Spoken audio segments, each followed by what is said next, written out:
রবিবারের পড়ন্ত বিকেল, বাইরে টিপটিপ বৃষ্টি পড়ছে।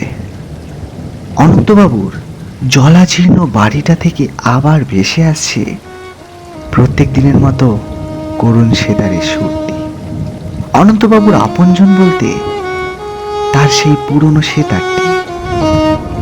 ব্যালকনির দিকে তাকিয়ে অনন্তবাবু হারিয়ে গেলেন তার প্রিয়তমা সমাপ্তির সাথে কাটানো কিছু মুহূর্তগুলিতে। না না অনন্ত, আজ সমস্ত খাবারের খরচা আমার, তুমি আর এক পয়সা খরচ করবে না। আচ্ছা বেশ, তুমি জোর করছোই যখন, কি আর বলবো। মুচকি হাসলো সমাপ্তি। বিলটা দিয়েই দুজনে হাত ধরে বেরিয়ে পড়ল কফি হাউসের দরজা দিয়ে। সত্যি বৃষ্টি ভেজা কলকাতার রাস্তা, দুজনের এতদিন পর একসাথে হাত ধরে বাড়ি ফেরা, সবটাই যেন স্বপ্নের মতোই লাগছিল দুজনের কাছে। আচ্ছা অনন্ত, তুমি আমি কখনো ভুলে যাবে না তো? ধুর পাগলি মেয়ে, এরম কথা কিন্তু আর কখনো মুখেও আনবে না, ঠিক আছে? হঠাৎই মাথার অসহ্য যন্ত্রণাটা আবার মনে হতে থাকতে লাগলো সমাপ্তির। সে আর নিজের পায়ের ওপর নিয়ন্ত্রণ রাখতে পারল না। আস্তে আস্তে জ্ঞান হারালো সমাপ্তি। সমাপ্তি, এই সমাপ্তি, কি হলো তোমার? এই চোখ খোলো সমাপ্তি, হেল্প, সামবডি প্লিজ হেল্প। জ্ঞানে ফেরার পর সমাপ্তি দেখে সে তার বাড়ির বিছানায় শুয়ে আছে। চারপাশে বেশ কয়েকজন অচেনা লোকজন, আর তার পাশে বসে আছে অনন্ত ও তার মা বাবা। আমি আমি কোথায়? এখন কেমন আছিস রে মা? এই দেখ, আমি তোর বাপি, ওই যে তোর মা আর অনন্ত সবাই রয়েছে বলেই মেয়েকে কাছে টেনে নেন সমাপ্তির বাবা কিঙ্কর বাবু। এরপর সমস্ত কথাবার্তা শেষ করে সবাই চলে গেলেন। সমাপ্তি ভাবল তার এই অস্বস্তিটা যেন তাকে দিন দিন গ্রাস করছে। সবার টেনশনের জন্য সে কাউকে কিছু বলেনি ঠিকই, কিন্তু না, সে কাল ব্যানার্জি ডাক্তারবাবুর বাড়ি যাবে। ডাক্তারবাবু কিছু টেস্ট দিয়েছিলেন তাকে। এই টেস্টগুলি করাবার পর রিপোর্টটি দেখে ডাক্তারের মুখ প্রায় বিবর্ণ। সে বুঝতে পারছে না সে কি উত্তর দেবে। কি লেখা আছে ওই রিপোর্টে? চুপ করে আছেন কেন? আমি তোমাকে কথাটা কি করে বলবো বুঝতে পারছি না। তুমি আমার মেয়ের মতো। এই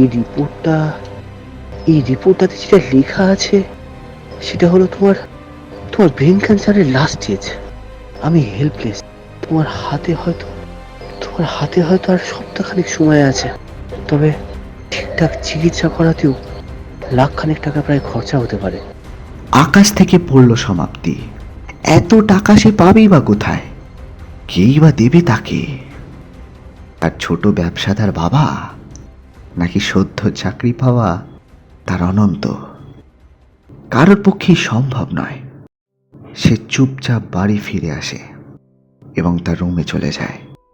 সবসময় হাসি খুশি থাকা মেয়েকে এইভাবে দেখে হতবাক হলেও কিছু বলেনি তার বাবা মা। ইতিমধ্যেই অনন্তের ফোন থেকেও 2-5টি কল আর মেসেজ এসে গেছে। রিসিভ করেনি সে। কিছুক্ষণ পর সে নিজেই কল করলো। কি হলো নাকি সমাপ্তি? ফোন ধরছিলে না কেন? জানো, কালকের ঘটনার পর থেকে আমি কতটা চিন্তিত। কবে যে একটু বুঝতে শিখবে তুমি। কিছু বলতে পারছে না সমাপ্তি, আর বারবার মনে পড়ছে অনন্তের মুখটা। সে বলল, অনন্ত, আর ফোনে কখনো যদি না পাও, চিন্তা করো না, আমি ভালোই আছি, তুমিও ভালো থেকো, কেমন? সমাপ্তির প্রথমবারের জন্য এরকম আচরণে খানিকটা হতবাক হয়ে যায় অনন্ত। এর আগে তো কখনো এরকম করেনি সমাপ্তি। তাহলে আজ? না, পরে রবিবারই সে যাবে সমাপ্তির বাড়ি। আরেকদিন পর ঘড়িতে তখন রাত 2টো বাজে। সমাপ্তি ভাবতে পারছে না সে কি করবে। সমাপ্তি বুঝতে পারছে তার হাতে আর মাত্র কিছুক্ষণ সময়।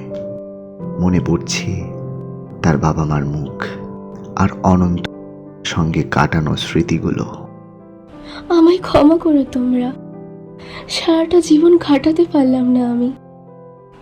এই অপরাধ বোধ যতদিন না আমার মাথা থেকে নামবে আমি মুক্তি পাবো না।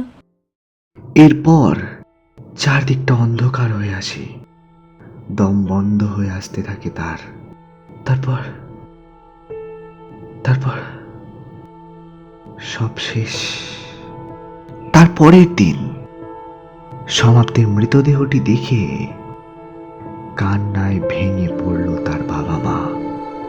দাহকার্য এবং শেষ কৃতিকর্ম সেরে তার বাবা মা তাদের দেশের বাড়ি ফিরে যায়।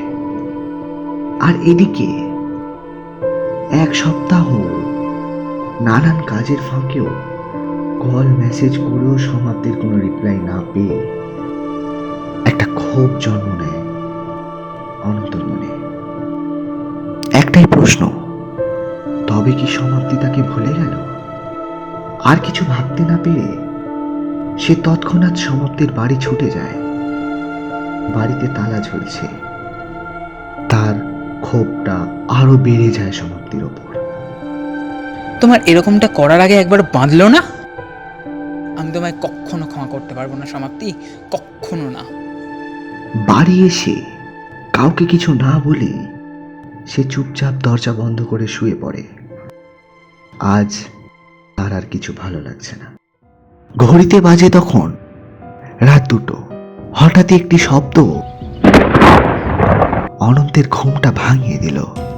অনন্ত কিছু বুঝতে পারছে না তার সাথে এমন অদ্ভুত কেন হচ্ছে। হঠাৎই পিছন থেকে একটা হাত অনন্তের হাত চেপে ধরল।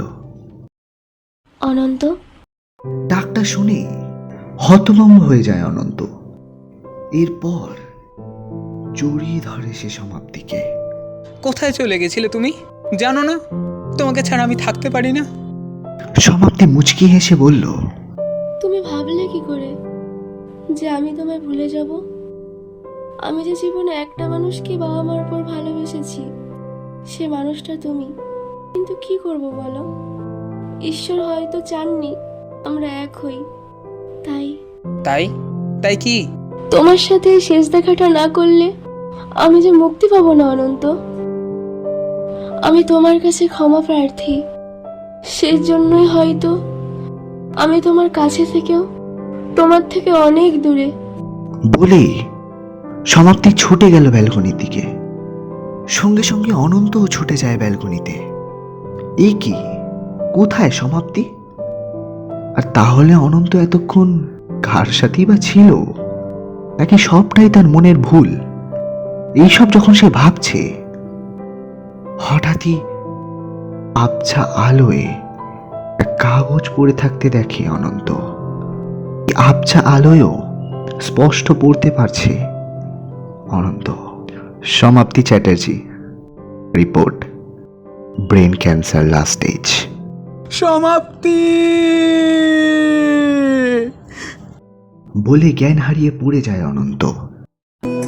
তোমার বিরহে রইব বিলীন, তোমাতে করিব বাস। দীর্ঘ দিবস দীর্ঘ রজনী, দীর্ঘ বরষ মাস। আজও 62 বছরের অনন্তবাবুর চোখেও জল ভরে যায়। বাইরে তখনও বৃষ্টি পড়ে চলেছে।